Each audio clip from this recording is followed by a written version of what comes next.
Chegamos agora no último tópico da nossa lição da Escola Sabatina. O tema é Purificando o Templo Hoje. Irmão Fábio, como Deus exige dos líderes de seu povo que mantenham a santidade de sua casa com todo o esforço e diligência? Vou trazer dois aspectos. Quando eu falo de líderes, a gente logo joga para nossos pastores, nossos obreiros, conferência geral, associação, mas aqui eu entendo que são todos aqueles que estudam e ouvem a palavra de Deus. Porque, como vimos no início, se eu aciono com mais uma pessoa a presença de Deus, ali é um templo, ali é um local de culto. Então é necessário ter um cuidado. Então todos nós devemos ensinar isso. Não é só, senão eu vou jogar para o meu obreiro, né? Meu pastor, não é isso. Então é para todos aqui. O texto de Ezequiel fala assim, e o meu povo ensinarão a distinguir, né, o que é certo e o que é errado. Então, cabe a nós que conhecemos essa mensagem, estamos estudando isso aqui, a começar a resolver alguns problemas, inclusive no nosso meio, né? Como eu falei, ficou tudo meio comum. Eu sou diretor de jovem, então eu sempre gosto de liga juvenil na igreja. Então, quando estudando essa lição, eu percebi que eu devo tomar mais cuidado com algumas questões, porque o jovem a gente sabe como é que é, né? Então, ele espera de nós a direção. Então, os líderes que trabalham com jovens ou em outros departamentos devem ter um cuidado e estar estudando a palavra de Deus quando se fala de reverência na casa do Senhor. Então, foi uma lição para mim essa lição aqui, né? Foi bom ter caído para mim. Muito bem, então temos aqui essa lição a todos nós, que precisamos conscientizar, né? Então, como líderes, precisamos... A lição, graças a Deus, veio e abrange a igreja no mundo todo. Mas, como líderes, precisamos levar esse assunto para além da semana onde está sendo estudado na Escola Sabatina, para sempre termos em mente e levarmos à mente de toda a congregação a necessidade de zelarmos pela reverência na casa de Deus, né? E vamos... a gente começa a lembrar de algumas situações e, às vezes... Eu acho que é importante mencionar. Às vezes nós estamos na casa de Deus e, novamente, eu vou fazer a menção aqui do uso do celular, né? Às vezes está acontecendo o culto, está ali acontecendo a pregação e a gente está trocando mensagens, a gente está acessando redes sociais, está acessando outras coisas que não tem nada a ver com o ambiente de culto. Que tipo de reverência é essa? Que tipo de zelo é esse que a gente está manifestando? Então, se você tem esse hábito... trabalhe isso, né? Peça que Deus lhe dê força para que, se necessário for, olha, deixa esse celular desligado dentro da sua bolsa durante o culto, ou... Porque o pessoal fala, não, mas pode surgir uma emergência, pode surgir alguma coisa.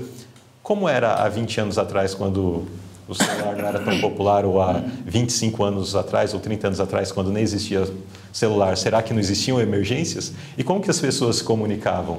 Às vezes a gente fica tão afoito por novidades ou por que vai chegar uma mensagem de emergência.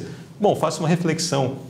Aí, nesse último ano, quando no momento de culto que você estava ali com o celular sempre dando uma olhadinha, chegou uma mensagem que realmente era uma emergência que era necessário.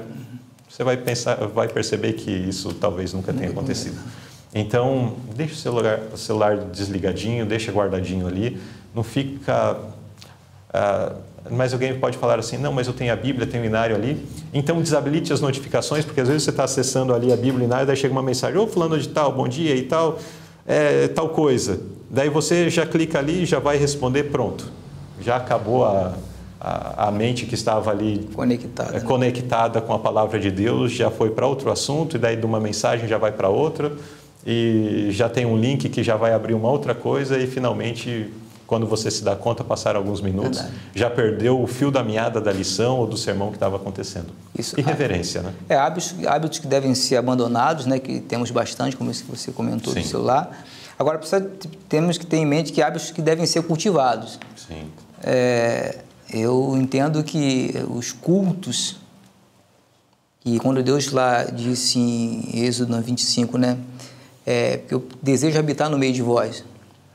Então, eu entendo que os cultos domésticos também, eles precisam ser reativados. Sim. Por que eu estou falando isso? São essenciais. Por negligência também.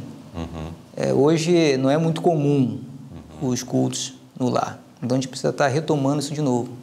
Então hábitos devem ser abandonados e hábitos devem ser cultivados. E o que a gente está fazendo? A gente está pegando os hábitos que não devem ser cultivados e cultivando eles, e os hábitos que é para ser cultivados já abandonamos. Exato. Então é necessário esse cuidado também, quando se fala da presença de Deus no nosso templo, né? Seja o templo interno ou externo. Exato. Vamos à pergunta B. Explique a vitória essencial que precisamos alcançar na força de Cristo. Agora, o texto, né, forte, Mateus 5,8. Bem-aventurados os limpos de coração, porque eles verão a Deus. Eu estou já 12 anos na igreja. Então, acredito que não estou aqui de brincadeira, né? Então, eu tenho uma proposta, tenho um propósito, né? Que é alcançar a vida eterna. Então, essa é a vitória do cristão, alcançar a vida eterna. Mas, para que isso aconteça, é necessária a vitória anterior, que é a purificação do coração. E como vimos nessa lição aqui, é impossível ela acontecer se Cristo não fizer essa obra. E, como eu falei também, pode ser que para nós seja um pouco violenta essa limpeza, entendeu? Mas essa violência é necessária, porque Deus odeia o pecado. Sim. E Ele quer extirpar de nós.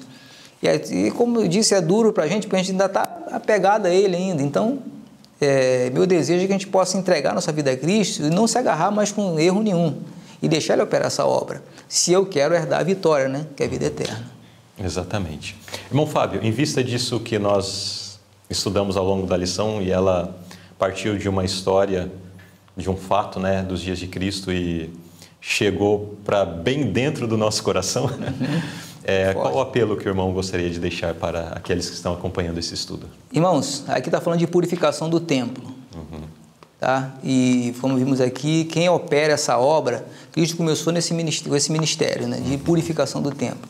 Quem opera essa obra é Deus. Então, para todo aquele que deseja alcançar a vitória sobre o pecado, é necessário permitir que Deus faça isso. E o único meio é estudando a palavra de Deus. Tá? Então é impossível você conseguir alcançar uma purificação se você não sabe o que é certo e o que é errado. E a palavra de Deus te dá esse auxílio. Então meu desejo para os irmãos é que busquem estudar a palavra de Deus. Eu sempre enfatizo o estudo da lição, que o estudo da lição traz assuntos bem conectados. Então estude a lição, estude a palavra de Deus e abra o coração para o Espírito Santo, para que ele possa inserir e fazer esse trabalho, né, de dentro para fora.